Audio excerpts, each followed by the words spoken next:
Jury finds Meta and Google negligent in social media harms trial. The short version is there's a woman, I believe some other article said that she's in her 20s. She was suing Meta and Google, and she also sued Snap and TikTok, but they settled before it went to trial. So this woman basically says like she's been addicted to social media since she was a child because these companies purposely make social media addictive and therefore they should be held accountable. And the jury agreed. And they awarded this woman $6 million in damages, mostly coming from Meta.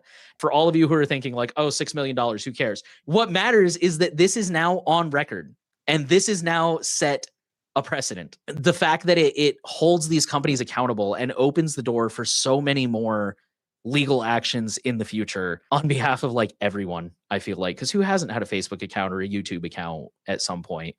Many of you are watching on YouTube. So, and thank you for watching, by the way. We really underestimate how addictive social media is. And I'm not trying to let people off the hook. Like agency comes with pros and cons. If you're in charge of your own actions, you're also responsible for the consequences. At the same time, like we have to acknowledge these things are made to be addictive by experts who are paid 40 hours a week to make this thing as addictive as possible to keep you there 1 second longer. So I have seen a ton of mixed responses to this case on the internet, and I have a lot of mixed feelings on this myself because I, even on this show, have said that all of the social media stuff, and especially the stuff that Meta is doing, it's been found in discovery that like they have internal discussions about like specifically targeting kids who are 13 or even younger and making it as addictive as possible. And this is, in my opinion, a public health concern for exactly the same reasons that like marketing cigarettes to children was a massive health concern. But on the other hand, I think that this really closely relates to Section 230 issues that we've seen here. And these social media companies originally tried to use Section 230 as a way to say, hey, we shouldn't be responsible for any of this. And they tried to get the case dismissed.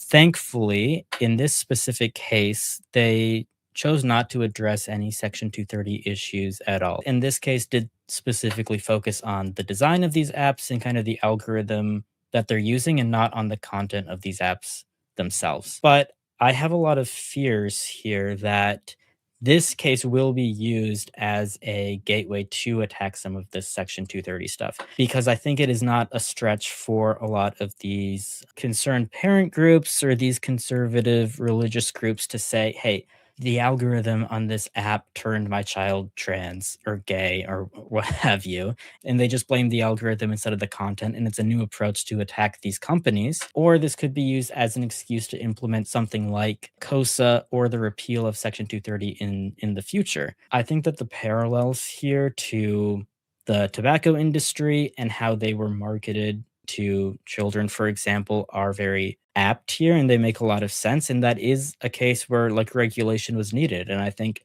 in a similar way, the way that these apps are designed and the way that algorithms work, which is to kind of find all of the most inflammatory and addictive content they can find and really highlight that, I think that that is a big problem. We have to be going after the format with which these companies are presenting that to make money, because we know that some social media is not inherently addictive. We can see like non-algorithmic social media, like Mastodon, for example, which doesn't have these problems, even though you can post the exact same content there that you can post anywhere else.